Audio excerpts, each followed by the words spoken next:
کلا لا تطع واسجد واقترب، اے نبی صلی اللہ علیہ وآلہ وسلم اس کی کوئی بات نہ سنیے، آپ اپنے رب کے حضور سجدہ کیجئے اور اپنے رب کے قریب تر قریب ہوتے چلے جائیے۔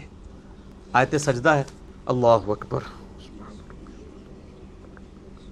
اس سجدے میں ماتھا زمین پہ رکھنا شرط نہیں ہے، ٹو باؤ ڈاؤن ہے۔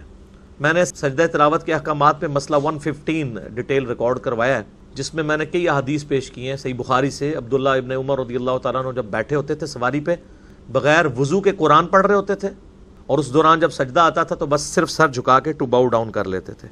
تو اس کے لیے نہ تو وضو ہونا شرط ہے آیت سجدہ کے لیے، اور نہ زمین پہ ماتھا رکھنا شرط ہے، بس صرف سر تسلیم خم رکھ کرنا ہے، یہ کافی ہے۔ وہ اعلیٰ ترین درجہ ہے، ٹھیک ہے۔ لوگوں نے تو سجدے سنبھال کے رکھے ہوتے ہیں۔ وہ میری دادی ماں بھی اکثر پوچھ رہے میرے تے اینے قرآن ہوئے تے انو 14 نظر اینے سجدے نے میں کڈنے نے، وہ میں جی جتھے بہ کے پڑھ رہے ہوں اتھے کڈ لیا کرو۔ اب بوڑھی عورت جو نماز بھی اشاروں سے پڑھتی ہوں یا کرسی پہ بیٹھ کے، ان کے لیے سجدے کڈنا، سجدے تھلے ہی جا کے کڈ دے رہے۔ حالانکہ یہ کوئی سنت نہیں ہے، سنت تو یہ ہے کہ جب آپ بیٹھے ہوئے ہیں تو آپ نے صرف سر جھکانا ہے۔ آیت سجدہ پہ سجدہ یا شکر کا سجدہ بغیر وضو کے ہو سکتا ہے، اور اس پہ قبلہ رخ ہونا بھی شرط نہیں ہے۔ قبلے کی اہتمام کی شرط جو ہے وہ صرف فرض نماز کے لیے۔ ایک بندہ گاڑی میں بیٹھا ہے، بس میں بیٹھا ہے، ٹرین میں بیٹھا ہے، جدھر مرضی جا رہا ہے وہ نفل جتنے مرضی پڑھے، اور وہ نفل بیٹھ کے پڑھنا سنت ہے وہاں پہ۔ یہ نہیں ہے کہ آپ نے 4 بندوں کی سیٹ خالی کرانی ٹرین میں، پوری برتھ خالی کرا کے لوگوں نے مصیبت ہی پا دینا ہے، بیٹھ کے نماز پڑھے۔ اور ابو داؤد میں حدیث ہے، نبی علیہ السلام جب اونٹ پہ بیٹھ کے نماز پڑھ رہے ہوتے تھے تو رکوع اور سجدہ سر کے اشارے سے کرتے تھے، بس صرف قیام کر لیا رکوع کے لیے، اس میں الفاظ ہیں رکوع کے لیے تھوڑا جھکتے اور سجدے کے لیے تھوڑا زیادہ، اور خود نہیں، صرف سر کا اشارہ۔ تو یہ آیت سجدہ تھی، اور آپ دیکھیں اس میں نبی علیہ السلام کو حکم دیا جا رہا ہے آپ سجدہ کریں اور اپنے رب کے قریب ہوتے جائیں۔ آیت سجدہ میں آپ جتنی دفعہ آیت تلاوت مرضی کریں، ایک نشست میں سجدہ ایک ہی دفعہ کرنا ہے، اور یہ سجدہ واجب نہیں ہے، سنت ہے۔ اگر کوئی نہیں کرے گا گناہگار نہیں ہوگا۔ بخاری مسلم میں ایسی حدیث ہے صحیح بخاری کے اندر کہ نبی علیہ السلام نے کئی بار آیت سجدہ کی ہے اور اس کے اوپر سجدہ نہیں کیا، یہ واجبیت کے درجے میں نہیں ہے۔ اور قرآن کے 14 سجدے نہیں ہیں، 15 ہیں۔ ویسے ہر قرآن میں 15 لکھے ہوتے ہیں، سورہ حج کے اندر 2 سجدے ہیں، لیکن وہ دوسرے سجدے کے آگے لکھا ہوتا ہے عند الشافعی۔ تو میرا ایک معصومانہ سوال ہے کہ امام شافعی تو پیدا ہوئے ہیں 150 ہجری میں، فوت ہوئے ہیں 204 ہجری میں، پہلے 150 سال کے جو مسلمان تھے ان کے پاس قرآن میں کیا لکھا ہوا تھا؟ ہائے ہائے ہائے۔ اور اگر وہ پہلے 150 سال کے قرآن میں سجدہ نہیں لکھا تھا اور امام شافعی نے آ کے داخل کیا ہے تو پھر قرآن محفوظ کیسے ہے نا؟ ان مسئلہ حل کرو۔ او میرے بھائی، امام شافعی کے ابا جی، ان کے دادا جی کی پیدائش سے پہلے کی حدیثیں موجود ہیں کہ سورہ حج کے اندر 2 سجدے ہیں۔ حدیثیں تو نبی علیہ السلام کی ہے نا، یہ آپ علیہ السلام کی احادیث کے اندر موجود ہے۔ جامعہ ترمذی کے اندر وہ والی سند تو کمزور ہے، اور باقی کتابوں میں آپ کو مضبوط اسناد ملیں گی۔ میں نے وہ مسئلہ 115 میں سارے حدیثوں کے نمبر بتائے ہیں۔ یہ تو نبی علیہ السلام نے سورہ حج میں 2 سجدے کیے ہوئے ہیں، تو وہ امام شافعی کا سجدہ نہیں ہے، وہ نبی صلی اللہ علیہ وآلہ وسلم نے سجدہ تعلیم فرمایا۔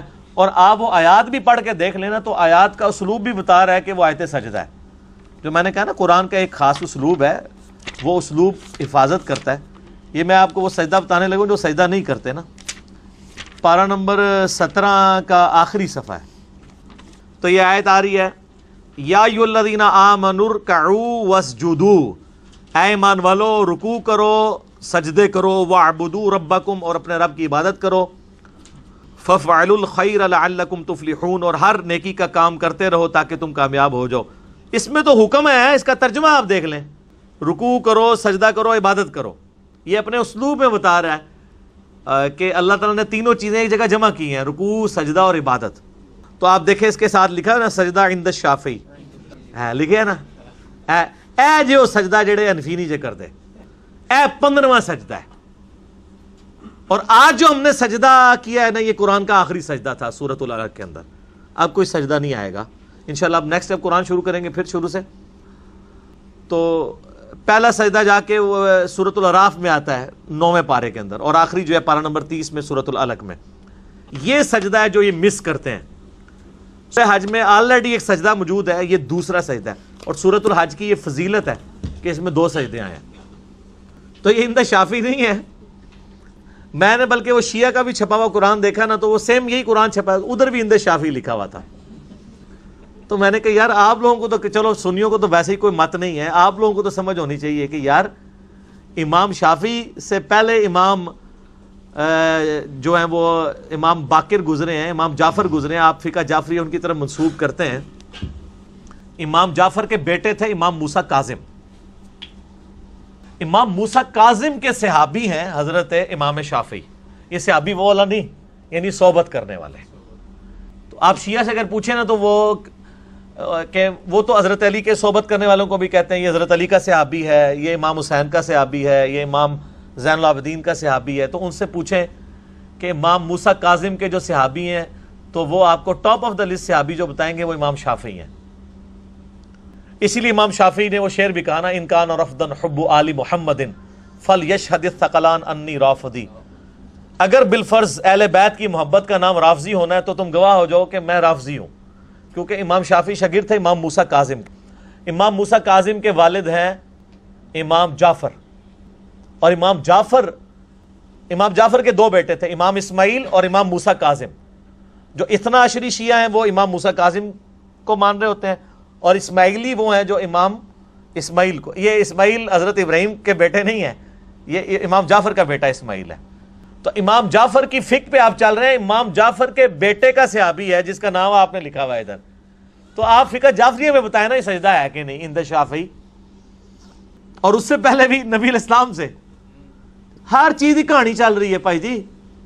اب جب وہ کہانیاں ڈسکور ہوتی ہیں نا، وہ کہتے ہیں یار علی دے پٹھیاں گلاں کرتا ہے. میں پٹھے کام تسی پا کے گئے ہو. سبحانک اللہم و بحمدک اشہد ان لا الہ الا انت استغفرک و اتوب الیک وما علینا الا البلاغ المبین. جزاکم اللہ خیرا.